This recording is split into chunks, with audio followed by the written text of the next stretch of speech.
Bora lá, galerinha, continuar falando sobre os tipos de ligações químicas, né? Agora conversando sobre ligação covalente, certo? Nas últimas aulas a gente comentou sobre os tipos de ligação iônica, né? Sobre o tipo de ligação iônica, como acontecia esse tipo de ligação.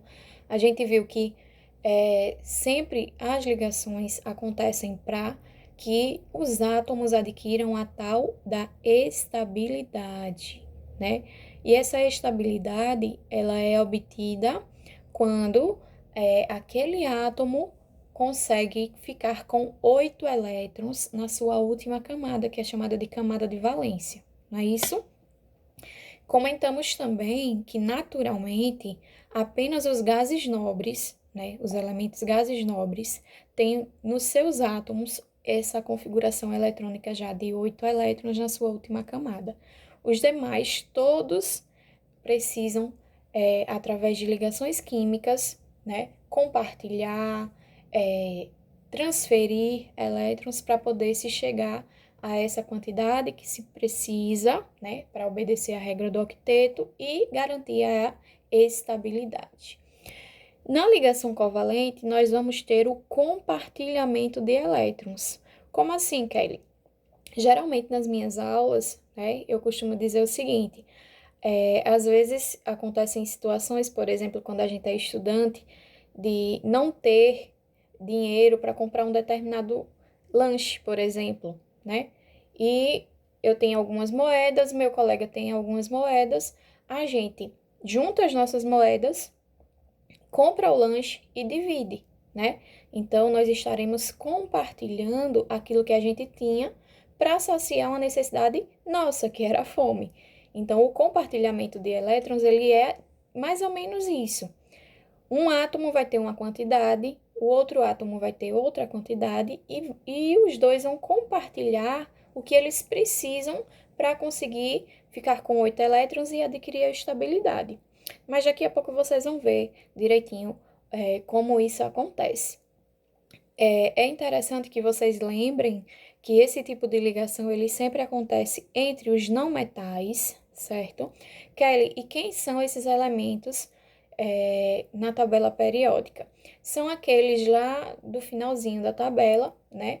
Que vão ter de 4 a 7 elétrons na sua última camada. Então, família 4A, 5A, 6A, 7A, todas essas famílias que eu citei são famílias de não metais e são os átomos que geralmente fazem esse tipo de ligação. Nós temos um tipo de classificação também para as ligações covalentes, certo? Elas podem ser simples, dupla, tripla, coordenada ou dativa, certo? Nos exemplos a seguir, vocês irão entender como é que acontece cada tipo de ligação desse. Só um instante. Então, vamos começar a mostrar aqui alguns exemplos para que vocês entendam como esse tipo de ligação ele acontece. O primeiro exemplo vai ser relacionado a uma ligação simples, né? E a gente trouxe a substância Cl2, que é o gás cloro, para demonstrar para vocês como é feito o compartilhamento de elétrons entre os dois átomos de cloro que estão envolvidos nessa substância. Primeiro, eu preciso saber a quantidade de elétrons que os átomos que estão envolvidos na substância possuem. Nós só temos o elemento cloro, nesse caso.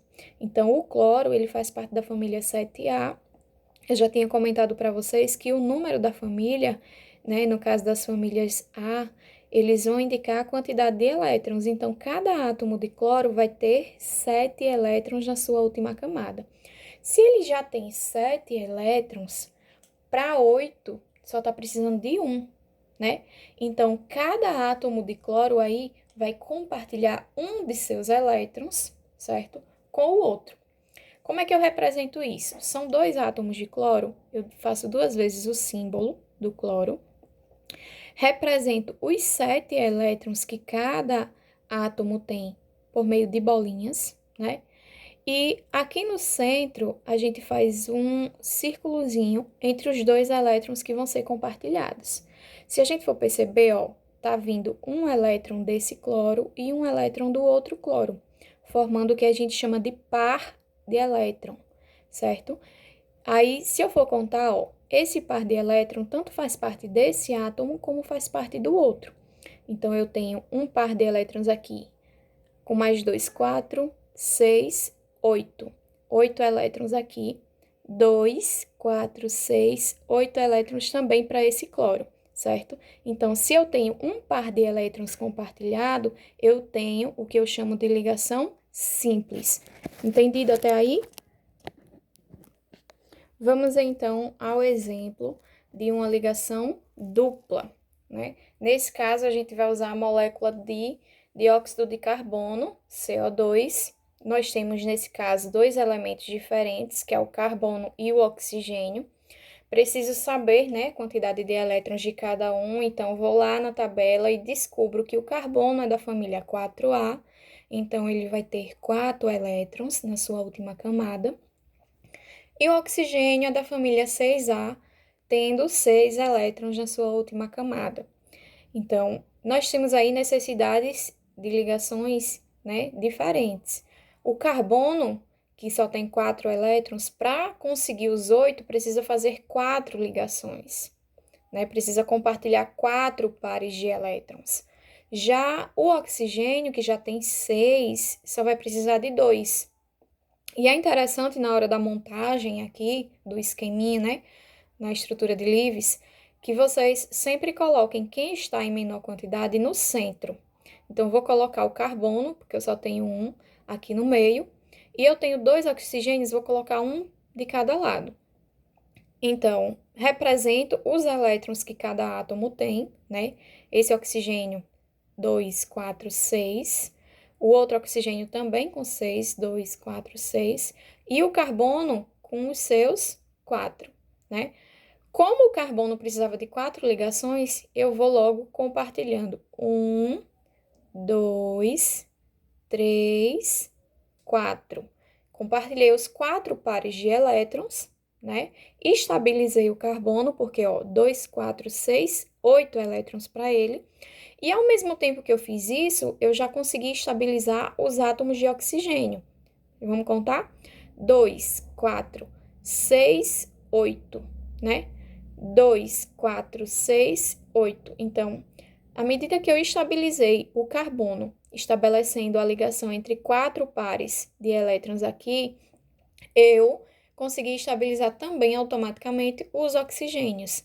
Nesse caso aqui, a gente não diz que tem 4 ligações simples. Por quê? Entre cada par de átomos aqui, a gente teve 2 ligações sendo feitas, 2 pares de elétrons sendo compartilhados. Então, nesse caso, a gente diz que a gente tem uma ligação dupla, certo? Uma ligação dupla desse lado, uma ligação dupla do outro lado. Entendido até aí, pessoal? Vamos ao terceiro exemplo. Nesse terceiro exemplo, a gente tem o caso de uma ligação tripla, que vai acontecer na molécula do gás nitrogênio, que é o N2, certo?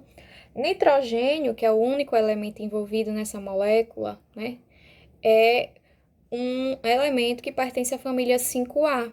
Então, ele vai ter 5 elétrons. Venham para cá, são 2 nitrogênios, represento pelas letras N, né? N aqui, cada um dos átomos. Cada um tinha, ó, 5 elétrons, 5 bolinhas, de um lado e do outro. Ó.